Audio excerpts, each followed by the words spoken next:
If I had to choose 5 players for point guards to study, Facu Campazzo very well may be in that 5.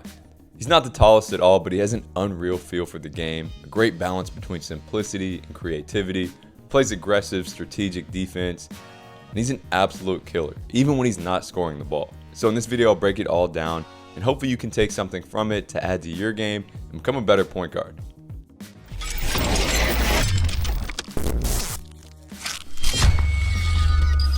So here's one of the biggest conceptual things. Most players will scan here. Good players will scan in this layer, but great floor generals like Facu will have their attention here, in the deepest layers of the defense. And to do this, you obviously have to, number 1, be very comfortable with the ball, so you're not actively focusing on handling it and can devote all of your attention to maneuvering and seeing. And 2, getting by your initial defender or attacking a ball screen hedge must be like second nature. So you're not spending the bulk of your attention beating these players and missing what's going on past that. And what this allows them to do is find players before they're actually open, which is most times at this level what's required to put players in position to score when the game moves so fast. Like here, he's not making this pass after he's open, but literally beginning to make the pass as he sees it unfolding. If he waits till now, someone's probably recovering on this. Similarly, he'll throw players open sometimes or pass the ball where he wants them to go, even if they don't know it. Like on this one, he's got no intention to go for an oop, but Campazzo throws a lob knowing that he's capable and that it's probably the smartest option too. So he jumps for it and makes it happen. And a lot of this and his court vision in general can be traced back to him understanding patterns in the game. Because if you know what typically is going to happen in any given situation, it makes the game a lot more predictable and allows you to be a step ahead. So one example, a simple give and go. Once a teammate passes to him, he knows that their defender will probably relax for a split second, so he's looking to lead them into space. Another one, whether it's off a pick and roll or just a regular drive, attacking away from a teammate will usually mean that their weak side help defender will collapse in, and there may be an opportunity for a skip or a hook pass opposite. Also, if he's driving middle especially, he knows that sometimes this gap defender is going to turn their attention to him, step in, maybe turn their head, and this buys time for a strong side teammate to make a 45 cut. Obviously, there are a lot more, and you can see that because of this, he's able to manipulate the patterns. Like here, for example, he sees it MPJ as a mismatch, but there's help down there right now. So he calls for the ball screen to empty the help, and then in no time makes that lead pass as he comes free. This is why sometimes literally seems like he has eyes on the back of his head, because he knows what's unfolding based on what he's seeing now, so he's able to make this pass without really seeing it. Also notice that he's not looking for the first option, but the best option. Like here, the pocket pass is theoretically open, but maybe not ideal. The option for him to finish is also there, but he knows he's able to get under the rim, which really collapses in the defense. And now he's able to find a wide open catch and shoot 3, probably the best shot in basketball. Or many times when you have a cutter, they may be slightly open, but the weak side help may collapse, and then the opposite side is even more open. And you'll see this happen a lot where there are multiple options, and he's patient enough to not jump at the first one and find the best possible shot for his teammates. In terms of how he delivers passes, the possibilities are seemingly limitless. He can make hook passes, behind the backs, wraparounds, flip passes, baseball passes, and much more, all of which aren't meant to be flashy, but really just solutions to get the ball around bigger frames with perfect timing as a smaller guard. Like this behind the back, for example. If he were to push this with the left outside hand, this is a really tough pass to make right now. But he scoops the ball into a behind the back, which gets the ball there on a rope, way quicker than making a quote-unquote fundamental pass. Or this touch pass, where he knows it's the only way to make that one more in time to beat the closeout there. If you're limited in size and you only feel comfortable with the standard chest pass and bounce pass and overhead passes, you ain't getting many passes through. And we even do a drill called the Campazzo drill where you have to make a different pass every time. So you can imagine after 10-15 passes how crazy it gets.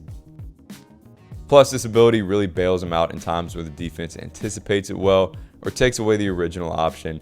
Maybe he's in the air, maybe he's on his last stride, and he's got to adapt and make a tough pass. A lot of this comes down to general ball control too. Like here, him being able to manipulate the ball wide, behind him, gives him a window to make this pass fluidly and quickly.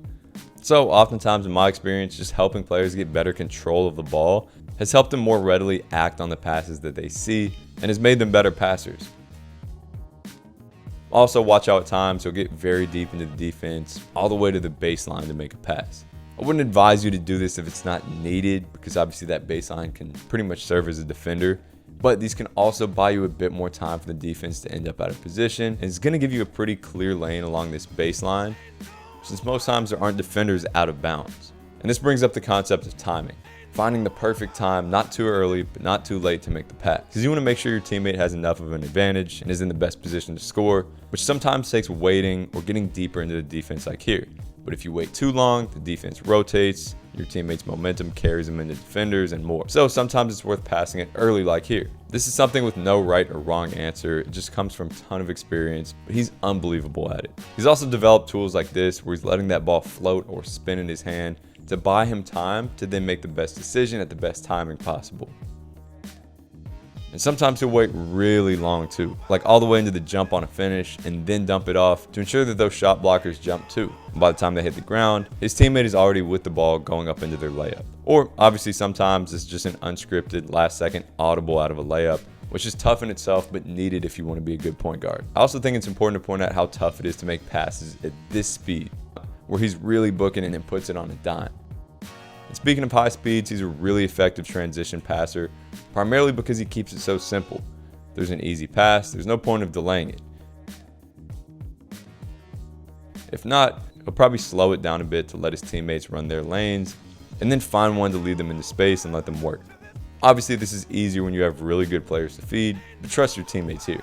And a lot of y'all ask me how to get along with your teammates better. Playing like this is a pretty safe bet. If you're constantly feeding them on their cuts, helping them score, human nature says they'll probably like you more. And you may say, well, I need teammates who will cut. And trust me, that's absolutely true, and I experience it all the time. But especially on an official team where you have practices and more time with players, if you coach them up on when to cut, even direct them to do so in the game, and then you do hit them and get them easy buckets, why would they not cut? So first off, you rarely see him scoring off ISOs. Of course he's capable, and he does it a good amount at the end of a shot clock or when needed. But he's smart enough to attack closeouts when he's off the ball, make cuts of his own, and especially attack advantages in the pick and roll to make the game easier on himself.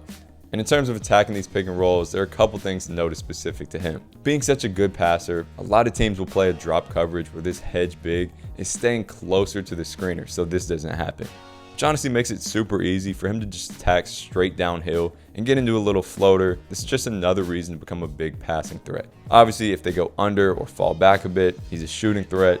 And honestly, many times, he doesn't even need to use a ball screen because the threat of it causes defenders to jump a bit, maybe look the other way or get slightly distracted from the peripheral, or even just pressure him a little bit more, preparing to go over the screen, which always makes it much easier to go by since the defender's so far up and often leaning forward. Then if he gets a switch, well, it's an inherent advantage. So if the post entry on the small on big mismatch isn't there, he can just kill this switch. Also notice that he doesn't really try to get up much on his finishes because he knows that it doesn't gain him much of an advantage. What it does though is keeping his speed moving forwards, so really jumping horizontally, as well as getting the ball up on the backboard quicker. Two things that are tough but needed for any small guard who's not an absolute high flyer. Like being able to jump from this far with this amount of speed and still finish is not easy. But you see how it throws off the defender's timing versus trying to rise up with him, which probably wouldn't have worked out too well. Also, whether it's in transition or just coming downhill off a screen, he finds himself with a head of steam a lot.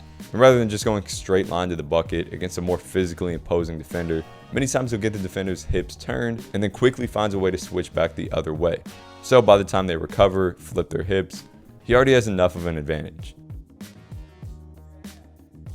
Now this takes being able to get the defender backpedaling, but if you can, it's a great option to have.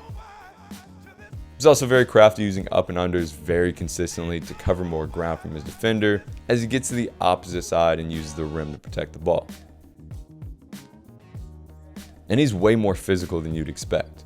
The speed that he often plays at, combined with a low center of mass and a good understanding of when to hit the defender, makes him not only not an easy player to bully around, but also really good at being the bully when the opportunity presents itself. And honestly, this is something cool I see with a lot of really good passers, but understanding the game goes both ways. Just like he hits his teammates on these patterns, he's able to make these 45 cuts, find give and go opportunities, get into space on the perimeter, and much more to score the ball, because again, he just understands these patterns on a more general level. So defensively, the biggest thing to notice is that he's easily one of the best I've ever seen at taking calculated risks and leaving his man to get to the ball at vulnerable times for the offense. And I don't want to beat a dead horse, but this comes right back to guess what? Yep, understanding the patterns in the game and then the timing to make it happen. So patterns are a bit more straightforward to understand here. You see an open man or one that you know is going to come open soon, or maybe a player's loading up to spin opposite from you, then you know the ball is probably going to be exposed. Timing is tough though. This usually revolves around going right when the player commits to something. Like here, as this pass is in motion, he's going. Or right here, he's taking these big aggressive strides to the basket. So this is probably the time to leave that defender and then use that precision with his hands to go get the ball. Then he's just a dog on the ball and is really good at anticipating and beating the ball handler to their spot, which is another thing that comes with a ton of experience really working on this.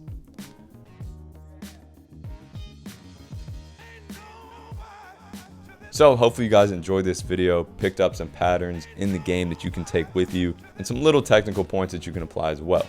Again, none of these things come right away. Once you get this knowledge, it's time to go apply it, look for it more in the game, go play with live defense, and try to experience this yourself. If you're interested in my small guard program, where we cover a lot of these things and help you become the most skilled player possible, I'll put that link in the description. As always, thank you guys for the support. See you next time.